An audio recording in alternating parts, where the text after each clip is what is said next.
All right, here we go. Episode 4, Backside of Broadcasts with Kashena Sampson here in Nashville, Tennessee. Thank you for being here. Thank you for having me. You're very welcome, very welcome. So Kashina and I met through first guest, Ben Reed, B.L. Reed, and y'all played together. I guess how did y'all meet, or I mean, kind of how's the connection there for I backstory? met Ben when I first, about my first year living in Nashville. We had mutual friends, and I played my first show at New Faces Night at the basement, and he was there, and the show didn't go so well. I was just, scrambling for players, and there was someone playing guitar with me that didn't really know the song. It was kind of a shit show. And after the set, Ben was like, I'd like to play guitar for you. And I was like, oh, sweet. Okay, cool. And then he Yeah, just started, we got together and he's been playing with me ever since for, I guess, 8 years now. yeah. And it's kind of. I feel like is that just how it works? Sometimes you're like, hey, you play, I play. Like, let's see if it works, and if Yeah, it doesn't, then it doesn't, or what? pretty much. Yeah. Like there's either it meshes and there's a connection, or that's it. Yes, and the style and also personalities, let's all, we want to get along. Yeah. Yeah. That's important. I mean, it didn't work for Simon and Garfunkel, right? So, Yeah. or the Beatles, right? Yeah. Yeah. So, okay, cool. And then no one is from Nashville, right? Seems like Mm-mm. anymore. So, how did you get here? Where are you from originally? Well, I was born in Korea Oh, and I wow. lived in Hong Kong until I was 8. And then my family moved to Connecticut, and I was in Connecticut until right before high school. And then my family moved to Las Vegas, and that's where they still are. Wow. And when I was 21, I moved to Los Angeles, and I was there for about 7 years. And then from there, I got a job singing on cruise ships. That was my first professional singing gig. And then when I was done with the ship, I went around the whole world. And I was like, I don't know, like LA, like, do I want to go back to LA? I kind of felt like I didn't know what else was going on for me there. So I went back to Vegas for a year after the cruise ship.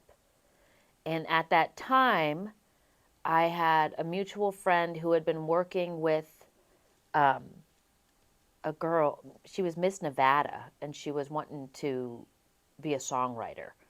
And so It's a she, natural progression, yeah, right? so she had written a couple songs with a mutual friend and was going to go in and record some demos and needed somebody to sing them. And that friend suggested me. And so I went into the studio, and at the time, the musicians, they were all from Nashville. They were out there playing with Olivia Newton John. She had a residency. Yeah. So we all went in to record, and those guys were all so great and so nice. And they told me, they were like, you should really check out Nashville. I think you do Really? really well there. Like, you're great. And so it kind of planted the seed. And the year before, like, people had kept mentioning Nashville to me. I'd never been here. I'd never been to the South, but I was writing my own music and wanting to pursue that. So that was like the seed was planted. And so I did the recording with that girl, and then about 6 months later, she called me up again and was like, "Hey, we're going to do a live performance of this song. Would you come out and sing it?" It's this show they do in Las Vegas called the Composer Showcase, Okay. with all the local artists come and, you know, perform their own art and music. And so I did that. And at the time when we were rehearsing, she was like, "Yeah, I think I'm going to be moving out to Nashville. I'm going to start looking for roommates." And I was like, "I'll go. I'll be your roommate." And she was like, "Really?"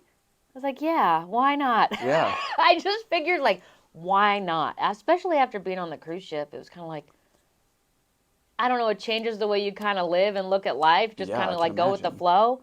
And so I was like, okay, I'm just going to go. If I Really. hate it, I can always come back and like readjust and see what's going on. And so we decided, like, okay, so let's leave in about a month. So we drove out here. I think it was Halloween 2015. She had a friend. We each rented a room in her friend's house. It was like fully furnished. And that's how I got to Wow. Nashville. So it's been 8 years ago. You're just like, all right, sick. Yeah, we Like, let's drove cross country. fuck Yeah. it. Let's Yeah, fuck go. it. Yeah, basically it was like a fuck it. Let's see what's out there. Okay, so you got to East Nashville. You got to Nashville in 2015, and then what? I mean, you just started shaking hands, knocking on doors, playing music. I mean, what? Um, yeah, then what happened? Okay, so yeah, we landed in East Nashville, which was great. Great place for me to land, Yeah. considering all the other places or areas in town I could have landed. I was like, "Oh, East Nashville's pretty Yeah. cool." So you knew nothing about East Nashville, kind of No, the I knew nothing about the South. I stereotypical was art a little it scene and was a all that. little culture shock, the South I can imagine for living on a me. cruise ship and then from Las Well, Vegas to the and then south is yeah, everywhere like Korea, West Connecticut. Coast Yeah. and so I first I first had to get a job, right, when I got here. So I ended up getting a job over at the Nashville Biscuit House, which I Yeah. lasted about 3 weeks. Like I was like, oh, I don't know, it was rough. And then, So you've never been in the South, so you decided the first thing to do would be work at a well, biscuit because there was a place. sign in the window that was like servers needed, and I was like, well, I know how to serve a table, Yeah. so let's go do that. And I lasted about 3 weeks, and then I was like, I need to find another gig, and I ended up walking into the Basement East, Hmm. and yeah, they hired me Yeah. on the spot. So And you're still, I'm still there yes. bartending, and I ended up. So what happened? I was working on music. I was playing gigs wherever I could. I did a couple radio things, even when I first got here, from connections from people in Las Vegas, and open mics, new faces night, anywhere where I could go and play. I was going out and playing, and I started to meet people. I ended up 6 months after living here, moving in with a good friend of mine and a musician, Erin Ray. Okay. And that was very helpful for me because she introduced me to all kinds of people. Yeah. And yeah, I knew I had to make a record. I came out here with songs ready to, like, okay, I need to make a record. How do I do this? And I remember sending my music out to a bunch of different producers and people, and a lot of people coming back being like, yeah, so it'd be like 20 grand to record this record. And I was like, wow, like I can't do that. It's a lot of biscuits. Yeah. And just even figuring out, like, how do people do this? I didn't really understand, but I was in the perfect place to learn how to do it. And I remember, I don't remember who it was that mentioned the bomb shelter to me, but somebody mentioned, go check out the bomb shelter. And I gave him a call, and Andrea, who owns the bomb shelter, was like, yeah, come on in and I'll show you around and we'll talk about it. And it was something that I could afford, Hmm. hourly. He was like, there's a difference if you're on a label and the amount of money you're going to get charged, but we're here to work with, our local artist community, and we can work together and figure it out, and we can help you make a record. And through meeting Andrea, I sent him my music, and he was like, there's a couple producers that work in this studio. I'm going to send your songs around to them, and we're going to see who might be the best fit to produce this record. And that's how I ended up meeting John Estes. Okay. And we talked on the phone, and we talked about the music, and we had we were just on the same page about it. And I went in and made my first record. That was, I think, a year after moving to town. Wow. Yeah. Would you say that's pretty quick as far as it goes, or is that kind of? I don't know. I'm asking. I I don't don't know know. what other people are doing, but maybe, I guess so. But I was here to do what I wanted to do. I was like, I got to come out here and make a record and do my music. And we recorded that first album, it was like 6 days. Wow. And I paid for it all with cash out of pocket, like boom, boom, boom, mobster style, Vegas style. Yeah, I would say that's Vegas roots, right? Yeah. Yeah, and I would just pick up all the shifts I could at the bar. And I was like, I got to pay for this record. Let me work your shift. And they'd be like, all right. And I just Really? paid for it all. And then I had a record, and I was like, well, now what do I do? Just like listen to it in my car? Like, I really didn't know. And I sent it around to people. I had some friends that helped me get some free PR with it, which was really cool. Yeah. And just started playing shows. I think the fact that I worked at the Basement East was really helpful, Yeah. And the first big show I got in Nashville was really because I was cleaning up the bar and I was just singing to myself. And Terry, who used to do the booking over there, heard me. I was like, damn, you're really good. I want to book you on this show Wow, really? I'm doing in a couple weeks. It was just like an all women's acoustic round. So it was like a Hallmark movie. You were just Yeah. And just he booked singing me like, on oh my that, and God, he was actually very helpful that's to me crazy. with that first record. He helped get a lot of connections for PR. He helped me get on a lot of shows with other local artists that I didn't know, and that's how you just start meeting people. That's wild. I did not know that. Yeah. So and you played at Basement East for that women's acoustic? Yeah, that was Wow. my first, not an open mic, an actual show. Yeah, where And I you were made a little booked. flyer, and I was like, Yeah. I got a show, A guys. headliner, yeah. Yeah. I think I played maybe 4 songs. One was a Still. cover. Yeah. Yeah, that's wild. I have never heard that before. That is Yeah. nuts. Yeah. That's really cool. Okay, so then it just kind of started to snowball from there. I guess so. I just kept on, Pounding the pavement. yeah, meeting people, and people invite me to play this. Another cool thing that happened when I first moved here, in that first year when I moved in with Aaron, there was a big Linda Ronstadt tribute that got put together at the Basement East with a lot of amazing women in this town, and I got to be a part of that, and that was really cool. I met Yeah, a that's lot of pretty people. cool. Yeah. And were you just a huge Linda Ronstadt I'm fan? a huge Linda Ronstadt. That's how I Okay. learned how to sing. That's who I Okay. listened to when I was learning how to sing. Gotcha. Okay, so I want to talk about inspiration, but I did want to talk about, okay, I'm dying to know what it was like singing on a cruise ship. I want to back up a little bit before we Yeah, get into so that. it was so it was a high-end cruise line. It was 300 passengers. And it was weird. Like how I even got the job was weird. Like I never even thought of a cruise ship. I didn't even know that was something people did for a vacation or a job. Mm-hmm. I just got a call randomly from a guy I went to college with. And he was like, the music director from La Rev in Las Vegas wants to get a hold of you. Can I give him your number? I was like, yeah. And so the guy calls me and was like, hey, we're looking for a girl to go on a cruise ship. I saw a YouTube video of you. This girl just dropped out and rehearsals start in a week in Las Vegas. Could you do it? Wow. And I said, again, I was like, yeah, why Fuck not? it. Yeah. another fuck it. Yeah, because I was in LA surfing pancakes. And I was like, you're going to pay me to sing and travel the world? And Yeah. how much are you going to pay me? They paid me a lot of money. You know, so I was like, yeah, 7 months, I'll go do it. And I did it for 3 years. Wow. So the gig was they had 6 singers and they had maybe 5 different shows that they had put together that we had to perform, 45-minute shows. It was a Beatles show, a Motown show, an opera show, an ABBA show. What else was there? And kind of like a barbecue, like through the decades show. And then we were also contracted, each individual artist, to perform our own cabaret show of our own choosing, like whatever you want to do. Yeah. And I would do 60s and 70s folk music because that's what I grew up with. Yeah, that's what you knew. basically. So that's what I knew.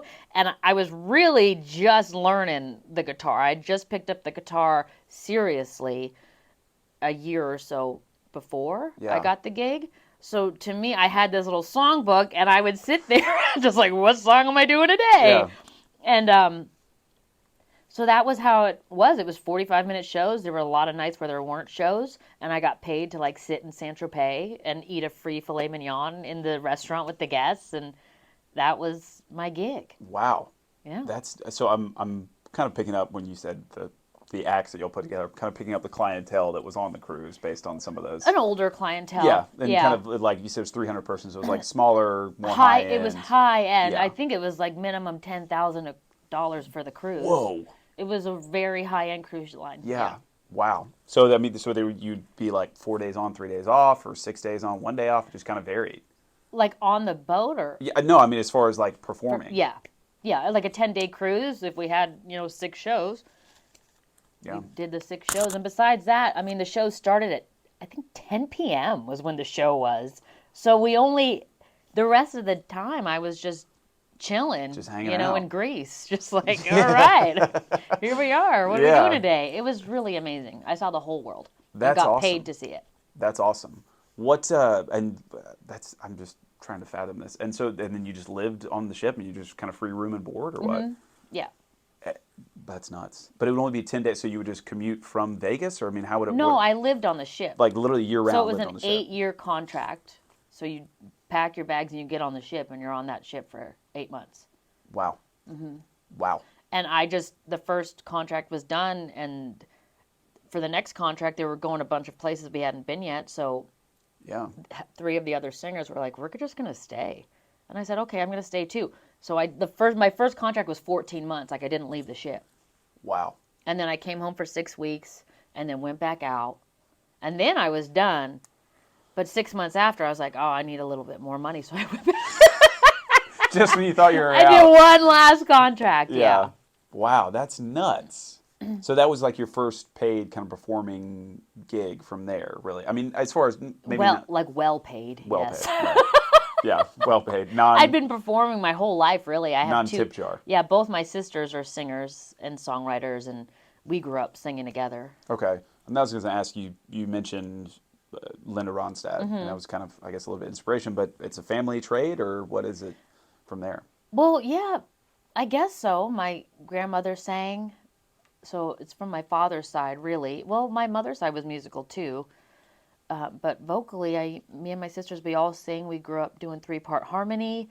There was a time in my life where I kind of rebelled against it because I felt like I was forced to do it. Like the family And business? I was the youngest sister too, so they were always like, "Just sing the bass line," and I was like, "Screw this."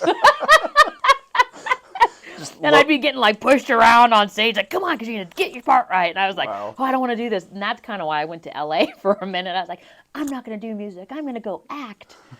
And then when I was in LA, I was like, "No, I sing, and this is my passion. This is what I want to do." And that's when I started pursuing it. Gotcha. So you were just like low woman on the pecking order. I guess so. Yeah. I was a little sister, man. Yeah.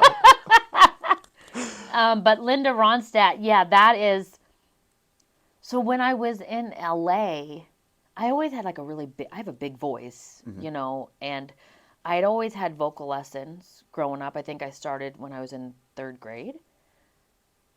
But it wasn't until I moved to LA and I had a singing teacher there who changed my voice, who taught me like how to use my voice, and the way that he would talk to me about it and show me, it just clicked. I don't know if I was at the right age. All of a sudden it was making sense to me, but he completely changed my voice and the control that I have over my voice. It was just the mental aspect of how to use it? Yeah, just how he would talk to me about it. I mean, I even helped Ben a little bit with it too. He was starting to do some singing stuff, and I would just tell him the little things that my teacher had told me. Really? He was like, "That makes all the difference." Like even looking at your voice, even like how you play a guitar, like where the tension is, how it's spinning out, the resonance, the air, just not reaching for notes, having the next note come from the last note, just how he talked about the voice. Yeah.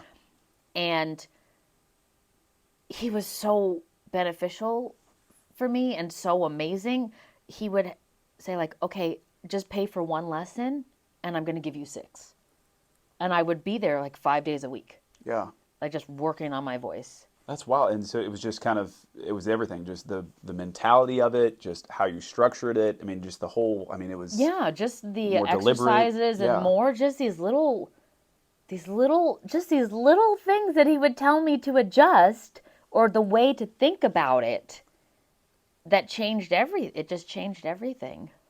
That's nuts. And that happened over what you said. Well, you were there 5 times a week, but how long did that take for it to really sink in? I studied with him for a year, and then I got the job on the ship, and so then I was gone. But that time on the ship, I implemented what I had learned. So that was just nothing but practicing what I had learned. Yeah. Yeah. That's wild. Well, was that kind of like, I shouldn't say awkward, but I mean, from someone who does, I cannot sing, right? Only in the shower or in the car by myself. But was that kind of one of those things where you looked at that and you were like, it's not like you were disappointed or embarrassed, but were you just kind of like, how did I not recognize this? I mean, was it kind of just like spooky a little bit? No, or not? I didn't think of it like that, because I'd always sang, but for a while there when I was rebelling, I wasn't really singing all that much. And then when I wanted to start pursuing my music again, I was getting frustrated with my voice. I was getting frustrated with like just certain aspects of my voice. So actually when I went to go see him and we started working on it, it was, if anything, like exciting and like just like, wow, this is rad. Yeah. You know?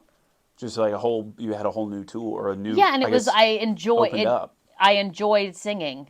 I was no longer felt like I was straining when I sang. I was no longer feeling like, why does it feel like that? Or why can't I hit that note? All of a sudden I was like, dang, this is awesome. Like I've Check got it this out! instrument that I'm learning how to use. Yeah. It's an instrument. So did you go back home to your sisters and you're like, what's up? Try to Well, play a no, song? because my middle sister, her her voice is amazing. Like Joni Mitchell, like this soprano, beautiful voice, and she went to college and studied voice, so she already had amazing training. So if anything, I would show her what I learned, or if I had a question, I would ask her, and she would continue to like help me Yeah. learn. Like, why can't I hit this? What am I doing wrong? Or where am I placing it in the wrong place? And she would just help me. Gotcha. So, but you didn't have to sing the bass line when you went back home again. No, because we don't really do the Yeah. music together Yeah. anymore. Yeah. That's funny. Yeah. I mean, I guess as a family though, I mean, you just kind of fell into it and it just Yeah, and developed. we still, like, when we get together for holidays, we're always sitting around playing the guitar. My brother-in-law also plays the guitar and sings, so Yeah. we always, his family too, that's always been, we'll sit around the fireplace during the holidays and just, like, pass around the guitar Yeah. and listen to each other sing Just songs. a Las Vegas hoedown. Yeah, Las Vegas hoedown in the desert. Okay, so we mentioned Linda Ronstadt and Joni Mitchell, but anybody else kind of growing up or inspirations? I mean, I don't want to say like who are you modeling your career after, but is there anybody you're like, I like that sound or I like that vibe or that style? I mean, Everything like Stevie Nicks is a huge inspiration for me. She's the reason I started writing songs. really? Yeah, Stevie Nicks, Linda Ronstadt. In high school, I listened to much, like, way more rock and Riot Girl and grunge and that kind of thing. Bjork, I loved Bjork, her vocals too. Anyone that had these strong vocals, I was very drawn to. So I have a wide range of inspirations. Yeah. And then, I mean, do you still listen to those same Yeah. bands? Yeah, all the Yeah, time. Yeah. I listened to Bjork the other day. I was like, man, I was feeling so down, and I put on Bjork, and I was like, I feel great now. Like, why haven't I listened to her in so long? I was like, this is like bringing me back. It's making Yeah. me feel so awesome. Yeah, I love her. Yeah, I mean, a little bit of nostalgia is always good. Yeah, Right? yeah, and especially Stevie. I love Stevie. She's Yeah, my she's fave. isn't she the only woman who's in there in the Rock and Roll Hall of Fame as an individual artist and as a member of the band for I Fleetwood think Mac? so. I mean, she's the only Yeah. woman ever to do that, I think, right? Yeah, or she's also like one of the only. There's only a handful of artists in general Yeah, that have done yeah, that. she's a badass. Yeah, She's a badass. She was just here. What, like 2 or 3 months ago? Yeah, I think she I played. just saw her a couple weeks ago. My friend Nicole Atkins opened for her. Yeah, Yeah, so we went up there to see her. she's still doing it. Yeah, Yeah, yeah. yeah. She and sounds great. I was saying, I've heard she's phenomenal. I've never She seen is her. phenomenal. I've seen her maybe 5 times, and I've seen Fleetwood Mac 3 times Yeah. live. I mean, they're probably my favorite. That's your favorite band thing of all time? I guess so. I've seen them how many times Yeah, now? yeah. There's nothing One wrong of my with that. favorites, the Beatles, were my first love. I mean, I was obsessed with the Beatles. Really, and obviously, Obsessed growing Yeah. up, like in high school. I Yeah, was just about to ask a dumb question. Did you ever see him? And I was like, oh yeah, my yeah, God. no. Never Duh. got to see them.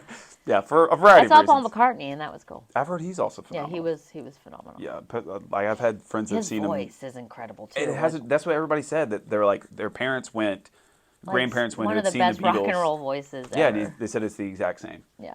Yeah, which is nuts. Which Yeah. is they say that's always like the first thing to go is the Mm-hmm. voice. God, that's wild. Okay, so when you're writing, right, you're going to record. Do you, I guess specifically for writing, do you have a process? Are you like, okay, today's Tuesday, 10 a.m. I'm going to sit down. I'm going to have a cup of coffee. I'm going to write, or is No. it just comes in I'm waves? just not that disciplined.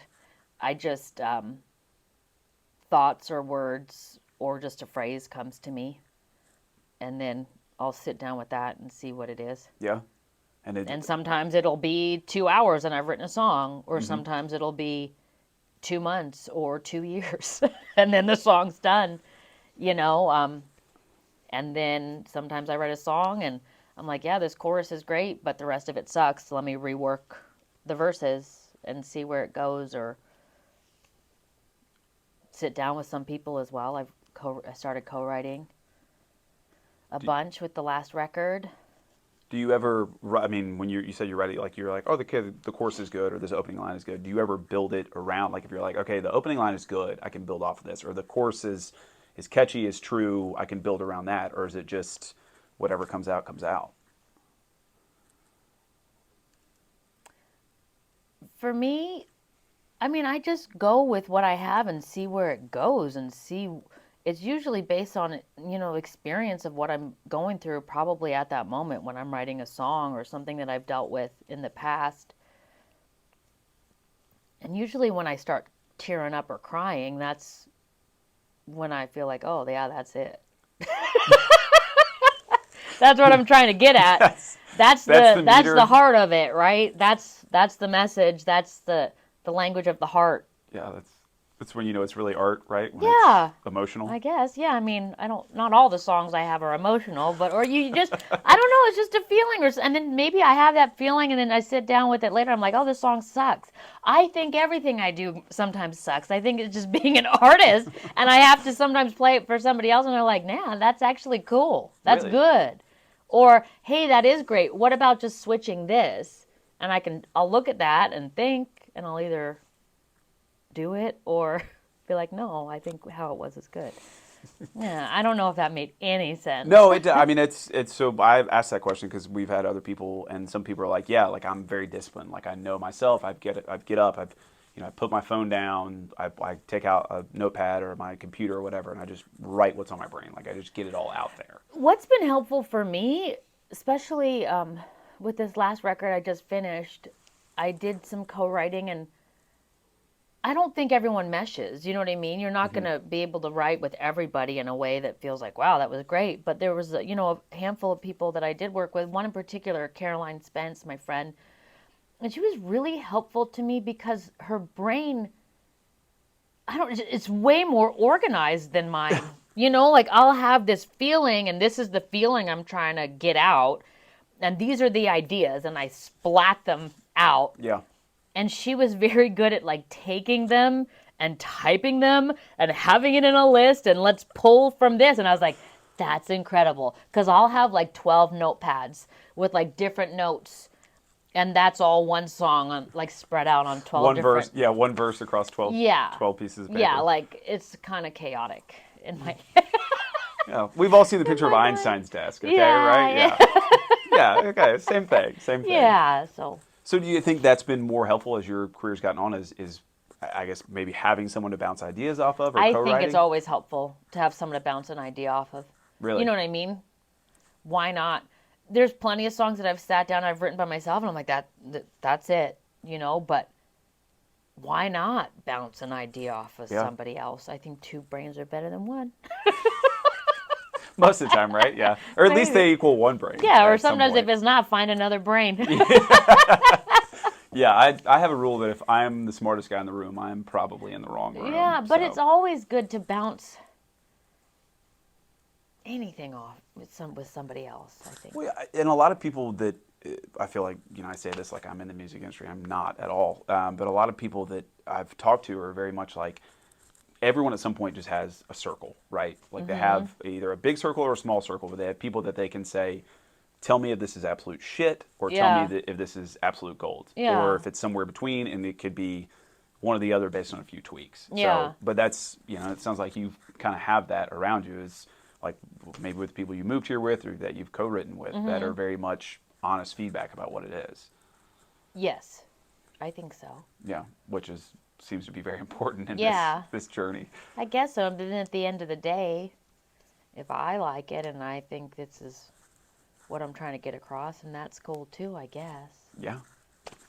I don't know.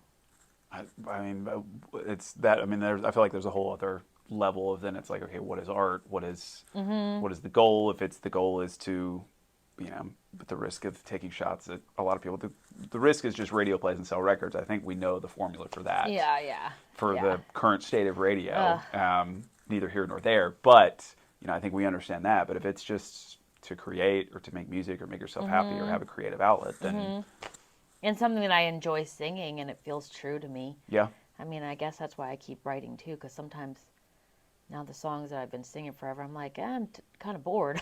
I'm kind of over it. yeah. What's next? Let's write something else. Write Is something that new. just the repetitive of it or what? Yeah, I guess. I don't know. Like, I was just getting bored. I was like, I need some more new songs. I need some more songs to sing. I mean, they get stale, right? Yeah, it does. Yeah, And yeah. it happens. Are there songs? Two things about that. Are there songs where like you'll play it and you'll be kind of like, I start to feel it like gets a little stale? Because I've been that way with music, where I'm like, oh, I love this song, and I'll wear it out. And I Yeah. remember I'll play it, and I'm like, okay, I think this might be kind of the edge where I'm like, I'm Yeah. about over this. Do you have that same feeling? Like when I'm playing a song yeah, like live. if you've played 4 shows in a month, or Yeah. 3 shows in 2 weeks, or whatever it is, just open mics, and you're kind of like, I'm kind of sick of playing that song. Like it doesn't hit the same. Well, for me, what I found, I was just kind of getting a little bored of just singing ballads. I think I can always, when I'm singing a song, for me, I found that I do kind of emotionally like go back to like what it was originally about and that moment.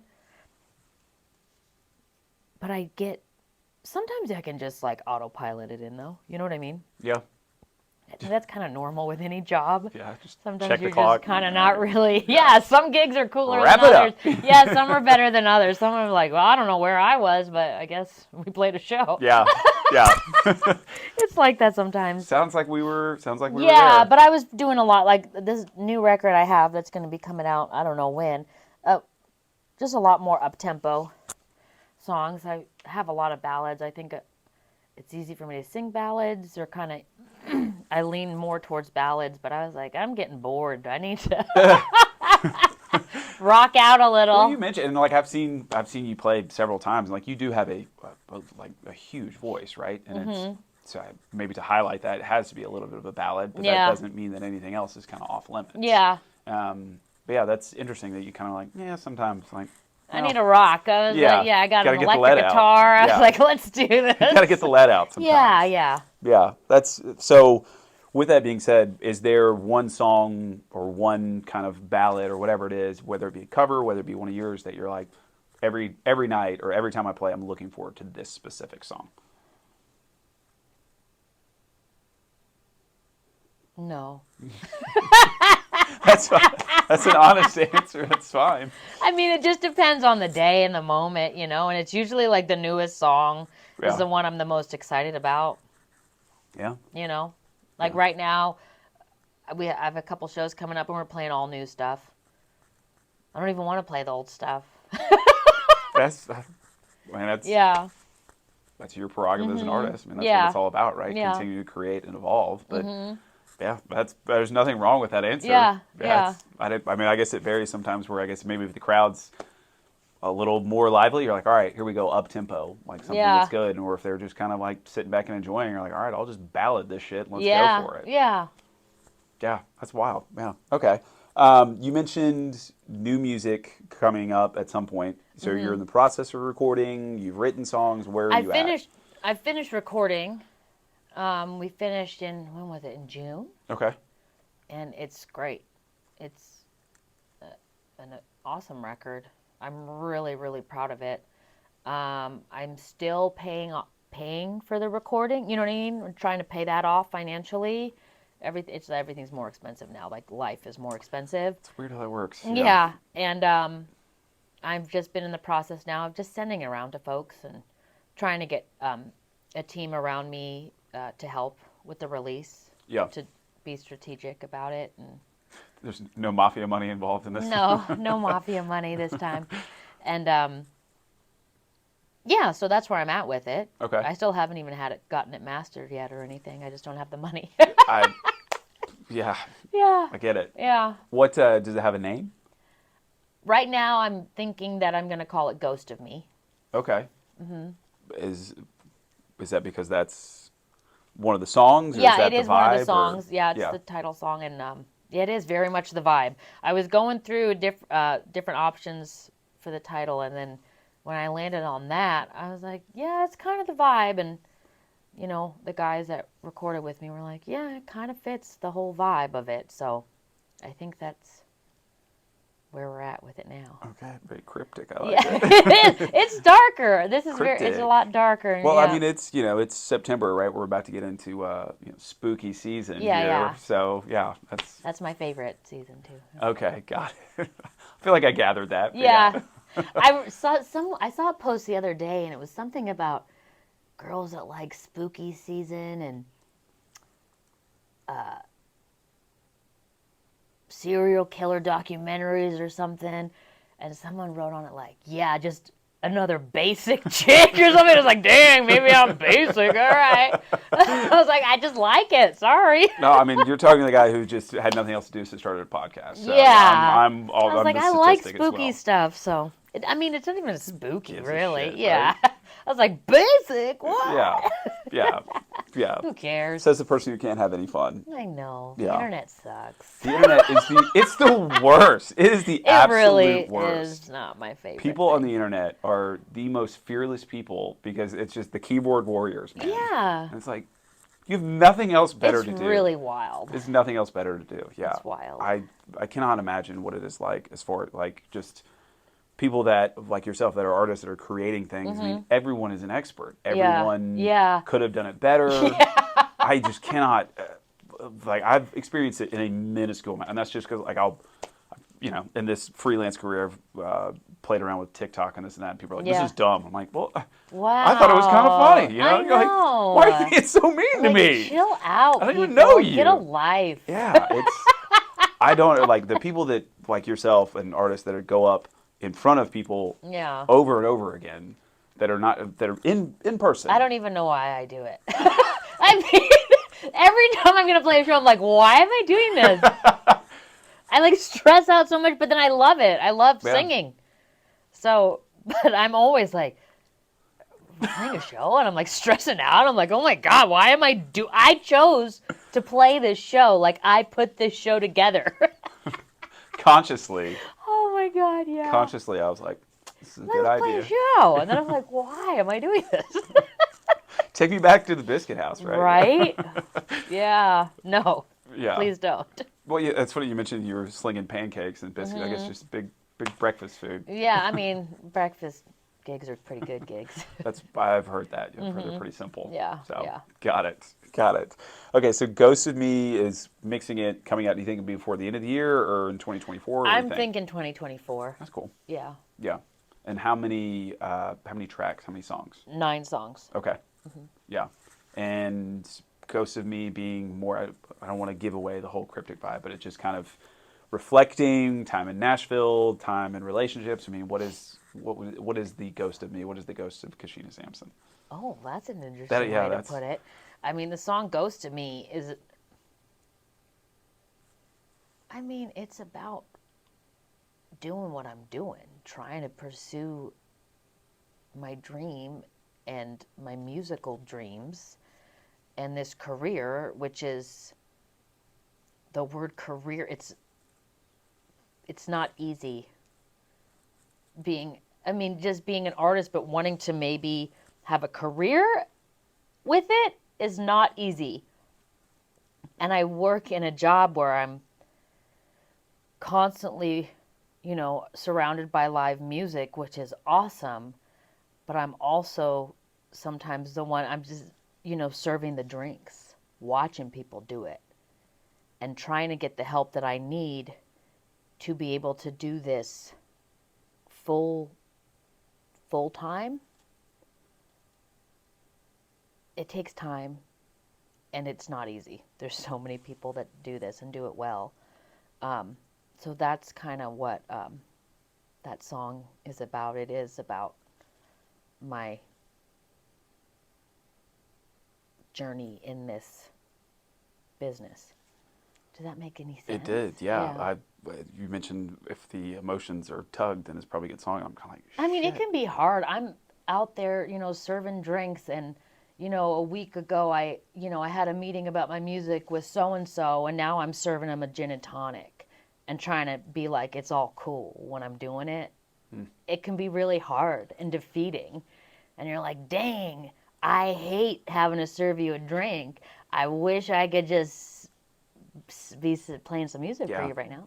Yeah. But I'm also paying the bills. I mean, it's it is what it is, you know.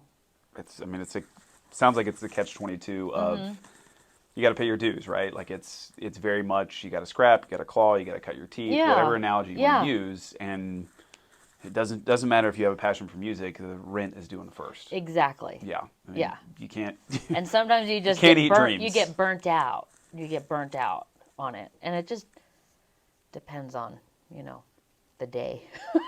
You know, because it swings pretty back and forth day to day.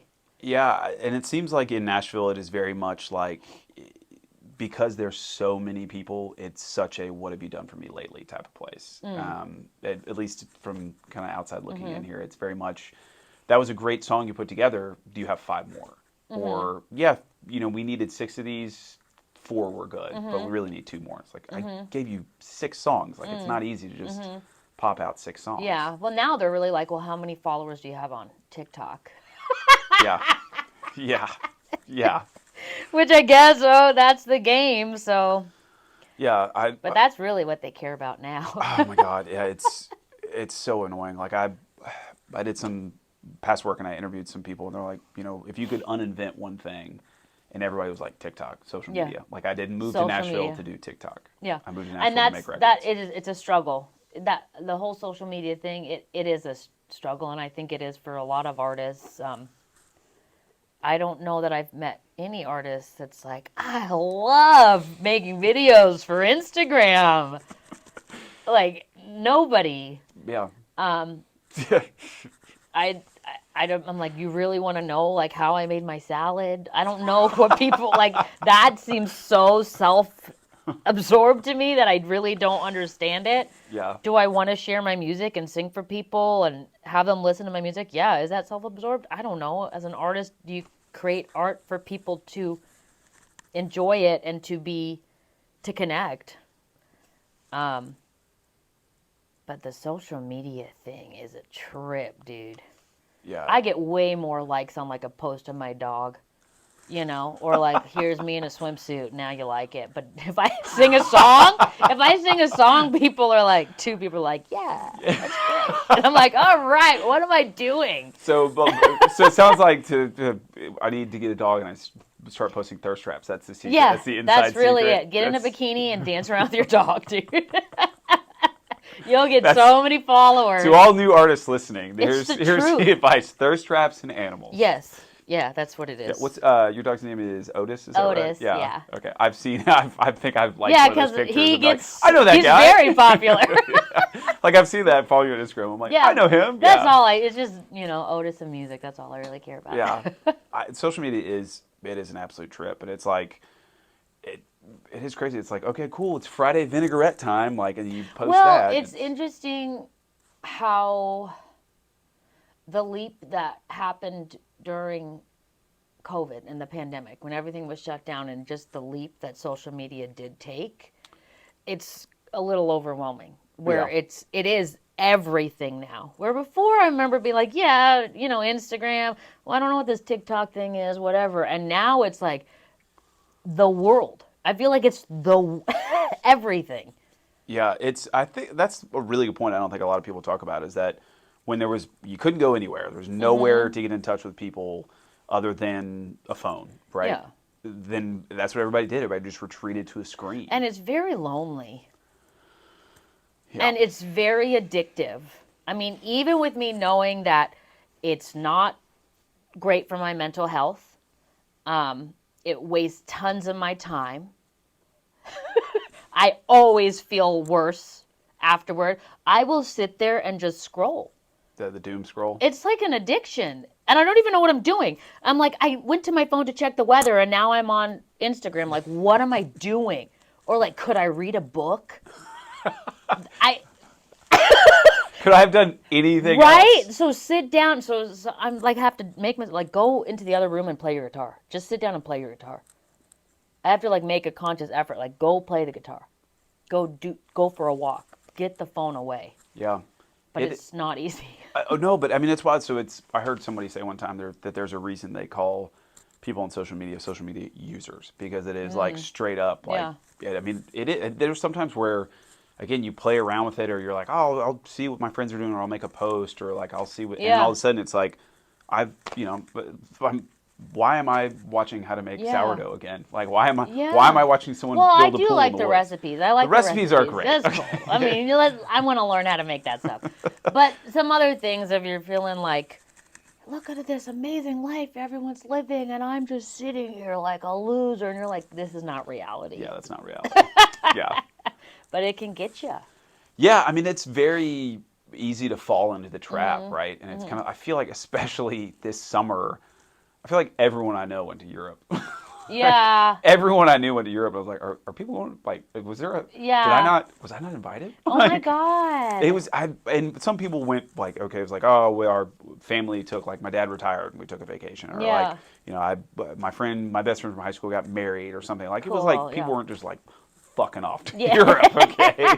But there were some times where I'm like, what did What everyone, about me? why Yeah. did It's I would have gone to Europe, right? I Like, know it's like so interesting how it is that reactions. You're just watching somebody else live, and it has something to do with my own self-worth. Like that's the part of it that's really yeah. not great about social media. Yeah. And then I see all those TikTok artists coming through the Basement East. Yeah, that's one thing that I think freaks me out a little bit. Mm. Just from like a perspective of maybe just a generational thing, but it's like it's really cool sometimes because a lot of older bands are getting rediscovered because of TikTok. Yeah. Like the when the Batman movie came out, the Something in the Way by Nirvana was like the top played song. Oh, nice. Because I but I missed mean that. yeah, so I That's read awesome. about it. I didn't see Yeah, it. yeah, Right? yeah. Like I read it in an article and Yeah, in a yeah. research forum. But yeah, that was like in kids from like the 2000s, like 2001, 2003, that long after Kurt Cobain's death, Yeah. were like, oh wow, I've never heard of this band. Like this is crazy. And then they were like, oh, Dave Grohl was a drummer. Dave Grohl was a drummer. Now he's in Foo Fighters, and it's Yeah. cool that people are understanding and experiencing and Mm-hmm. recognizing where music came from. But then it's also terrifying because kids are on the stage and their name is like ska, and they're like, oh, he has 5 songs on TikTok. And they're like, what? Yeah, and like it's Who? a sold out show. Yeah. But so it is, it's just kind of like, what? But then you're also like, okay, if you can learn how to use that tool, I guess it is a great tool. Right? Like, Yeah. because you're like, oh, so I don't need to like shell out a shit ton of money that I don't have for PR. Like, I wonder if that's even as relevant as it used to be anymore. Because if you can really get help with TikTok, that's where you can really build a fan base, Yeah. I suppose. I mean, right, there's 2 ways to look at it. Oh, the wall just fell apart. Just an electric The interview. wall A piece of the fell wall down. fell out. Yeah, so there's like this, like, I hate it, but also I have a friend that actually suggested to me, was complaining about social media. I was like, I can't figure it out. I can't do this. I can't. And she was like, why don't you change the I can't to how can I? Like, how can I use this social media? How can I get help learning social media? How can I use it to help with my music?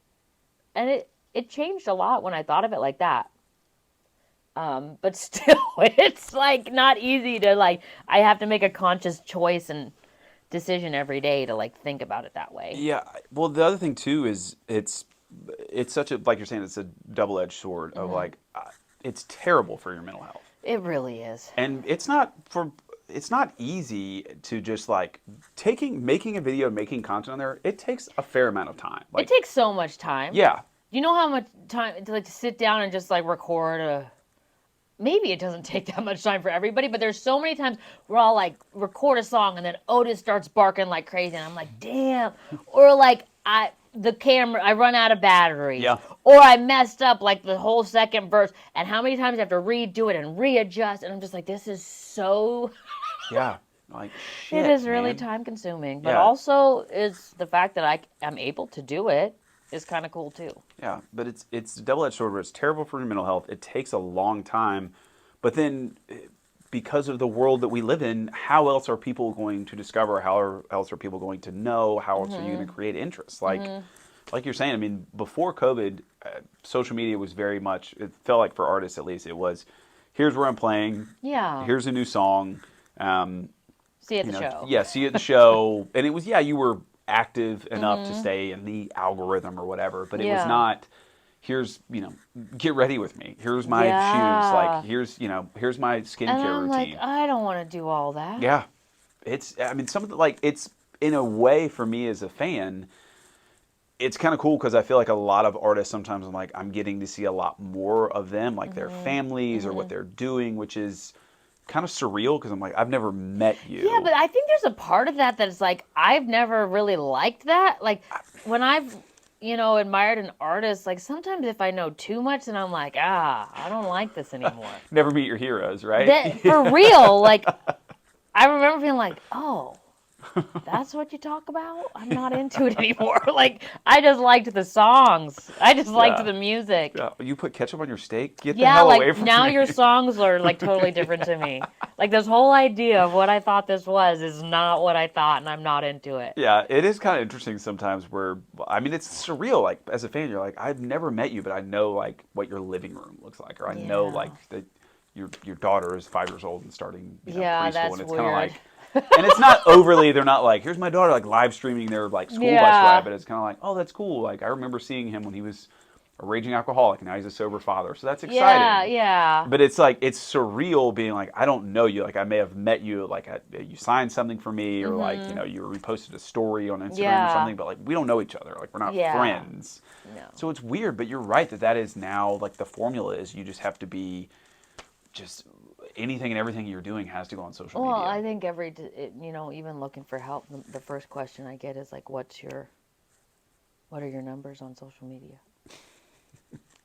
And I'm like, oh, okay. yeah They're fine. I mean, I don't they're know. I guess I can try to get some more help with that if I I don't need know to. the other thing apparently now is people are buying the followers have you seen all I that think that's been happening for a while. yeah, well, I guess it's becoming more and more aggressive now, and like the bots are just doing it Yeah, all. probably because I'm sure other people are getting the same thing. Like, what are your numbers on Yeah, social media? yeah. I mean, it's AI, it's Skynet, Terminator. Like it's all Well, I think you get a certain amount of numbers too. Don't you? You can start making money off of it, all right? supposedly. So, I don't know.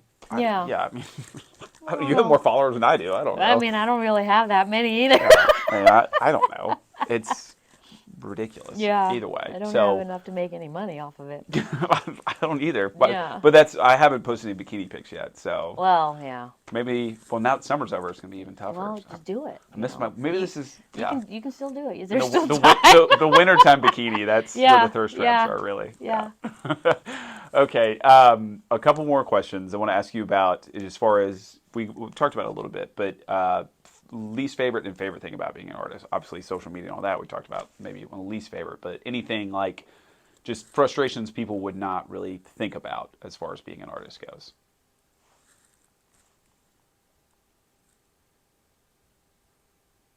I mean, I think I've kind of touched on it already. Sure. I can put it like this. Even I guess it also depends on how you look at it, but this is what I want to do. This is all I know to do, in a way. And I remember my best friend when she had her daughter. She was like, "Man, I just hope my daughter can sing and do music like you." And I said, "Don't you ever wish that on your daughter?" She was like, "What do you mean?" I was like, "You just better hope that your daughter wants to be a dentist, right? And she could go to school, learn that trade, and because she does, it's going to happen." Because as an artist, this is like what I want to do. I know how to do this. I'm good at what I do. I may never make any money from it. I may never, you know, get to the level that I believe I would like to get to.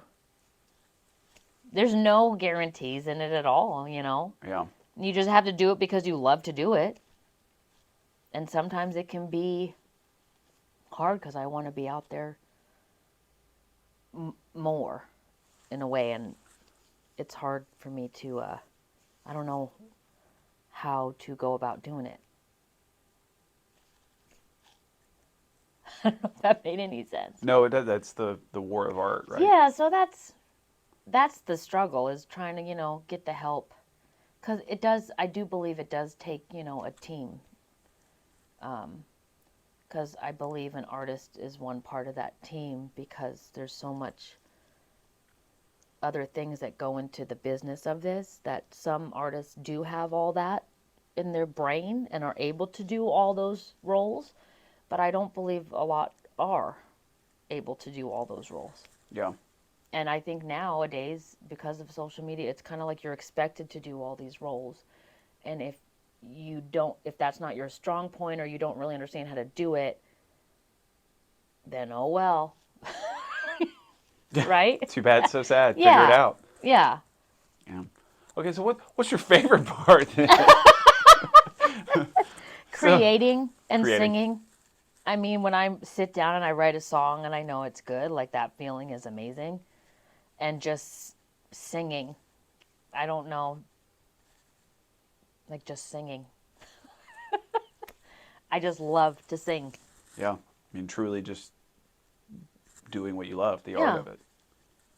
And performing. I mean, Once you get on stage and you're like, okay, I'm actually doing this, after that, yeah, that once wears I'm off. up there performing, I'm like, wow, this is fun. Do you get, like, if you have a show booked Thursday and it's Tuesday, you're kind of like, oh my God, I'm I like gotta freaking play. out. I don't even Really? eat the whole day of the show, nothing. I'm always Really? just like, oh God, we got a show. Oh shit. I'm like so neurotic. I told Ben the other day, we were rehearsing for something and we got back in the car. I was like, man, I'm so neurotic. And he was like, yeah, you think? Because I'm always like, okay, everybody okay? You got this. Everyone, okay, we're going to be there. I get really, like, neurotic. And then once we're just playing, I'm like, oh, why was I freaking out so much before this? Yeah. Because I'm doing another role, which is managing. That's not my strong point. Because you can't just get out there and play. You got to check all the Yeah, other because I'm boxes. doing the rest of it right now, because I don't have a team around me that can help. Like, hey, you just create and perform, and we're going to take care of this. So it's not that you're having to perform, it's that there's other things that you can't All control of it. because you're performing. Like, one of the worst parts about being an artist is, like, making sure everybody is available on the same day for rehearsal. Yeah, scheduling. That's stress. The scheduling is just like, oh man, we were all good, but so and so's gonna be in Chicago. Whatever, like, that stresses me out. It's so stupid. I know. I mean, I can imagine, right? Like, I don't know. I'm not an artist, but I can imagine that just having to be, I mean, you're basically like a small business owner. Mm-hmm. I mean, you're managing your brand, your music, you're managing your people, and then on top of that, then you have to put out art. Like, and it causes, like, an energy of stress for me. Yeah. For me. Gotcha. And then, but then how a lot of people have a release, right? They have, like, their releases to play music. Like, people that I know that are my friends that work 9 to 5, like, their corporate jobs, they come home, they'll play music, right? Yeah. For you, playing music, then what is your... Yeah, because I'm always surrounded by, especially working in a music venue too, it can be, there's times where when I'm driving home, I'm like, I don't want to listen to music. Which is kind of not the best, because you get inspired by listening to music, but at work I do. Like, there's been times where someone's playing and I don't even like the band, but they said one word and I was like, I like that word. And then I've written a whole song off of one word that I heard from work. Yeah, just little things like that are like, oh, I like that the rhythm of this is cool. Like, so I stay inspired that way. Really, I mean, I do dance classes, which is really great. Meditation. And I, like, binge watch some TV. And sometimes I need to. Like, I go through phases. Everyone's like, blow up your TV. And I'm like, I don't know, really? Like, I don't know. For me, the way my brain works, sometimes I need to shut it off. And a way, like, I can shut it off is like, you know what? Let me just watch this shit for 2 hours. Yeah. So I'm not stressing out about all the shit I need to do. Sometimes I just need to, like, disconnect. Yeah. Like, watch some I don't know, White Lotus, and be like, all right, cool. Yeah. And now I feel energized. I'm laughing. I'm laughing because like that's everybody the John Prine like everybody's Yeah, I'm like, oh, like, blow up your TV, really? like I see this, you see those bumper I stickers know, all and over I'm always like, Nashville. I don't know about I'm that. like, And I've gone I don't through know. phases where I don't. You know what I mean? There's like weeks at a time where I'm not really watching anything. There's nothing to watch. But then every once in a while, I'm like, like I rewatched the whole Game of Thrones just while I was doing the recording, like in between the studio. I was doing nothing but binge watching Game of Thrones. And I was talking about it like I'd never seen it. And everybody at work was like, yeah, because, we've seen this. It's been years. And I'm like, I know. But you should really rewatch it because remember this part and this part. Yeah. And it was just like I needed to get out of my everything. Yeah, I mean, and maybe you are, I shouldn't say this, but at least you're not watching like Real Housewives, And Nah, I can't do that. The reality stuff, I can't, unless it's true crime. I do like the true crime. But, I also know that I am in touch with myself, in tune with myself. I am spiritual. I do a lot of spiritual work. I'm aware of where I'm at and what's going on with me emotionally and spiritually. So I don't look at it as like, oh, just mindlessly checking out. It's like, okay, I need to decompress and just chill out for a second. And I tend to overthink and over worry and trip out on the future and think about the past. And sometimes, like, I've been directed, I have a spiritual teacher, and she's directed me at times, like, I need you to sit down and watch a movie. And I'm like, really? She's like, yes. Like, just stop. just turn your brain off. Thinking. Just Yeah. focus on something else. Yeah. Just distraction. Yeah. And you think that gives your brain time to kind of reset and just not worry and just kind of that, let the yeah, steam and off. then also doing meditation and dance and movement and stuff helps me to just stay focused in the present moment. Yeah. Because I mean, and we talked about this beforehand, but you don't drink, you don't smoke. I mean, it's your. I do smoke cigarettes. Well, I knew that. Which I have smoked cigarettes with I you. mean, So, I yes. really, that's something I need to quit at this point. So I'm told. Yeah. It's hard though. That is like my last vice. But yeah, I don't drink or smoke weed or anything like that. Yeah, well, that's what I meant by drinking, and smoking, right? Yeah. I mean, yeah, I know you smoke cigarettes. I've shared a cigarette with you Yeah, outside yeah. the indoor dog, so yeah. But yeah, I mean, the thing is, the joke I always make about quitting cigarettes is like, I every time I try to quit, I just feel so bad, right? Oh God, I've been trying lately and I get so mad. I'm like so angry at the world. Yeah. Like I'm going to the grocery store and I'm like, fuck you. I'm like screaming in my car and I'm like, why am I freaking out? I'm like, oh, I haven't smoked in 2 days. I'm having withdrawals. And it's a real thing. And I a keep telling myself, scientific like, thing. it's not real. And I'm like, yeah, it's real. It's real. It's a real thing. It's a real thing. But yeah, I mean, we shared this, you shared this with me, but you've been sober for 17 years, which is absolutely crazy. I mean, that's awesome. Congratulations, number one. Thank you. And that just happened, like you just one day you just stopped, or it was just wasn't working, or what was it? I mean, I started drinking and doing drugs pretty hard and fast. I was kind of a wild child and growing up in Vegas. At my teenage years, like we went hard. And yeah, by 21 I was done, and I didn't just stop. Like I actually needed help, like outside help for that. And yeah, it just wasn't working anymore. It was a way for me to feel like I could be a part of something and feel relaxed, because I was always so uncomfortable in my own skin. And what ended up happening is I would be getting loaded and I was still feeling not okay. So it really wasn't working, and got really dark really fast.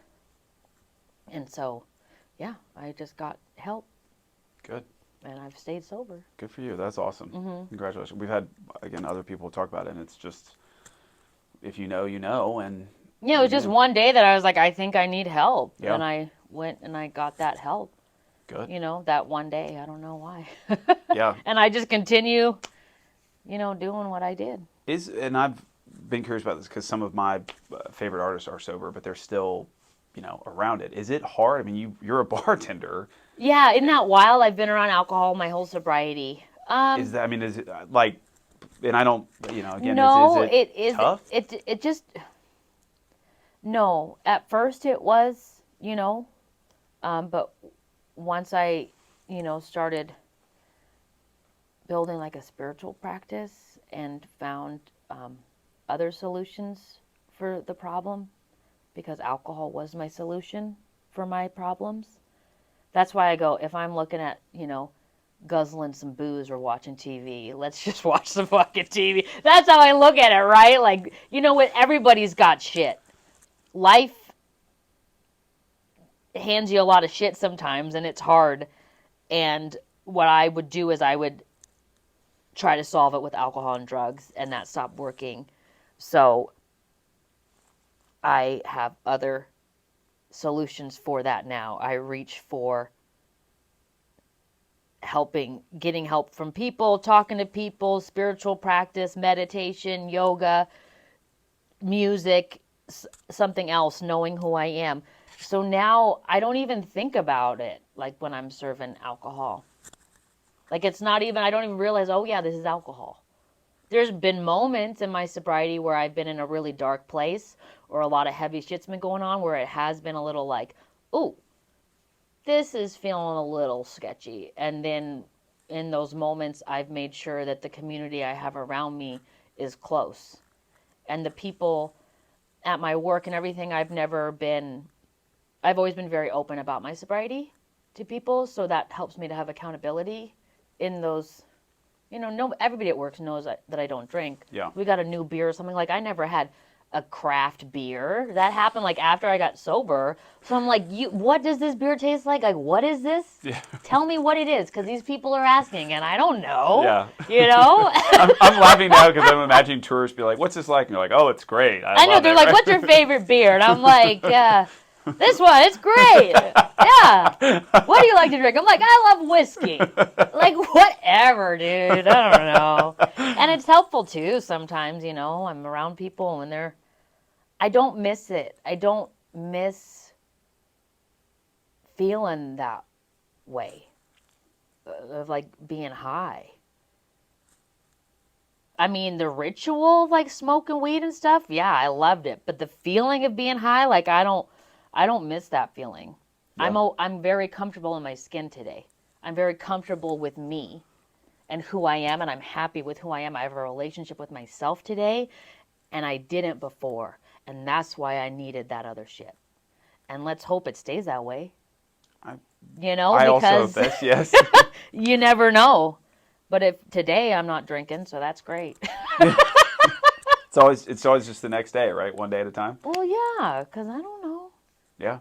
I, does it help when folks like me are at the Basement East just shouting at you that are drunk? No! Like, 1 minute! Well, yeah, like, does that help at all? Sometimes, yeah. You weren't bad at all. Thank you. Appreciate it.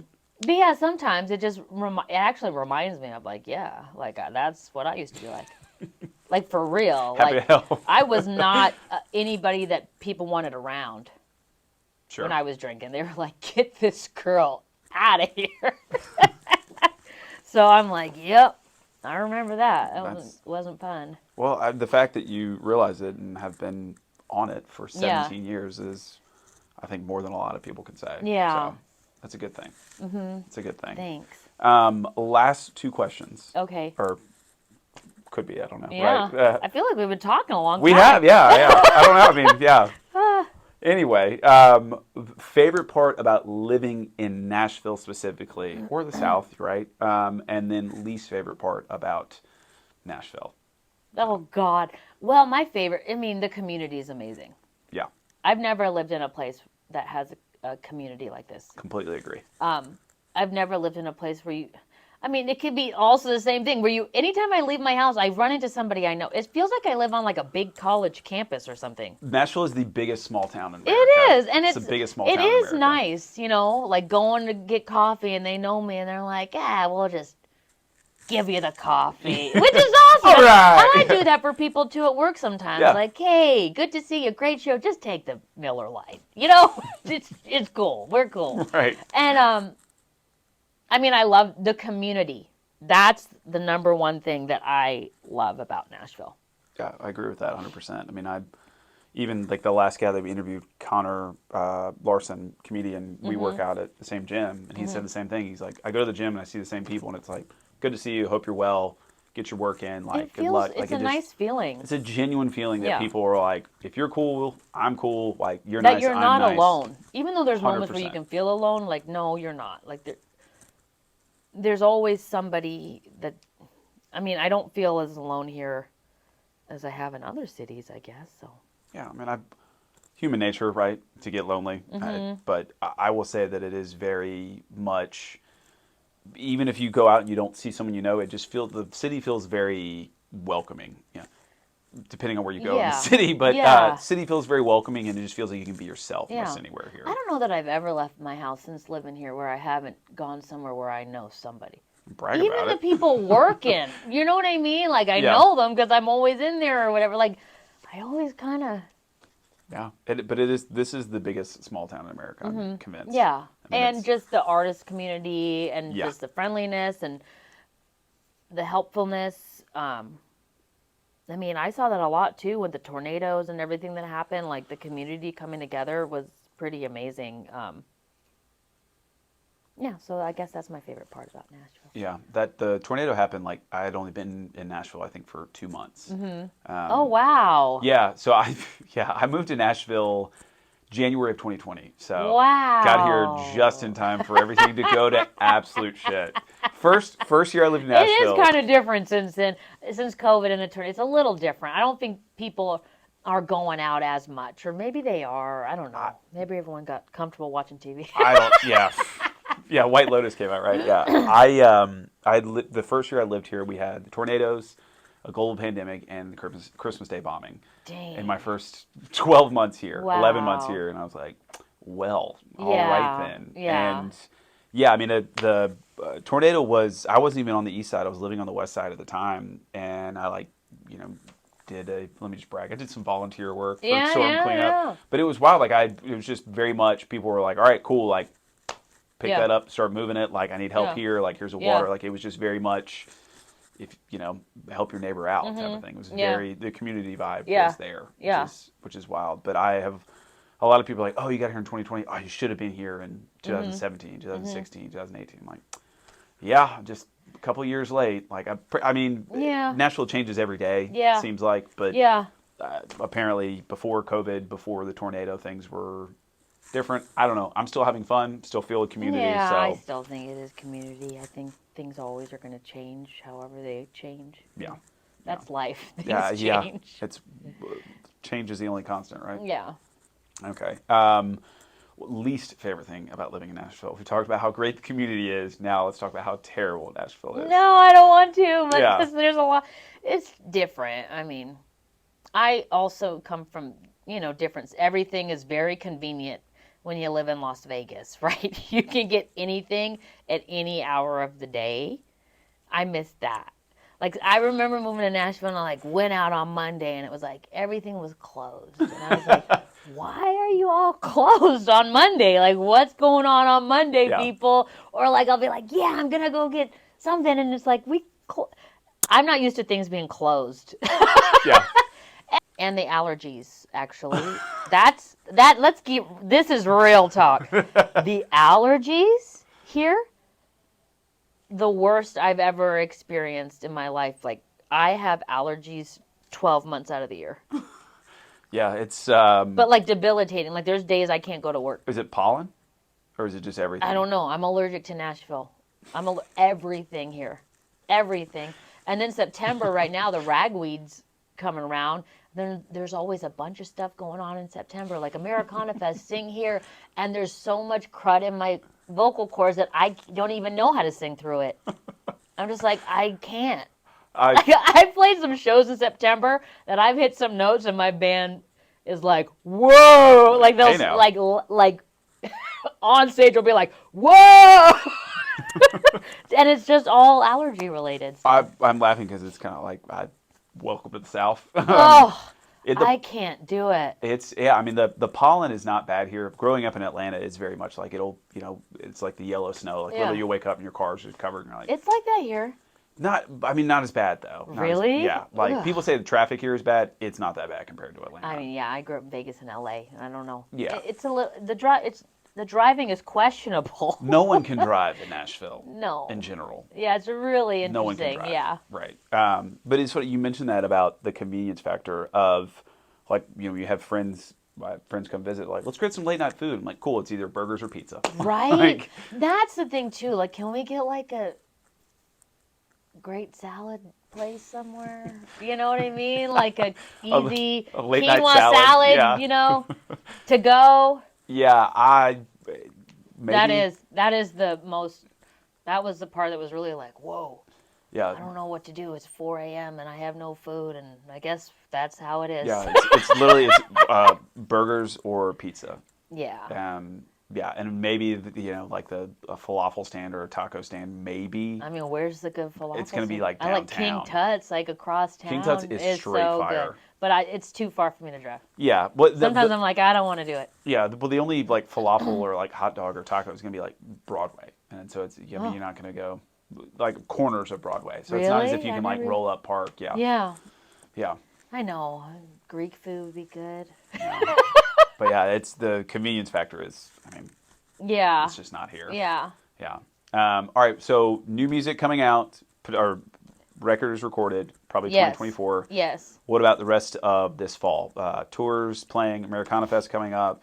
What do you got? Yeah, I'm playing a couple gigs this month. Americana Fest around that week, and then in October I'm jumping on singing at a couple gigs for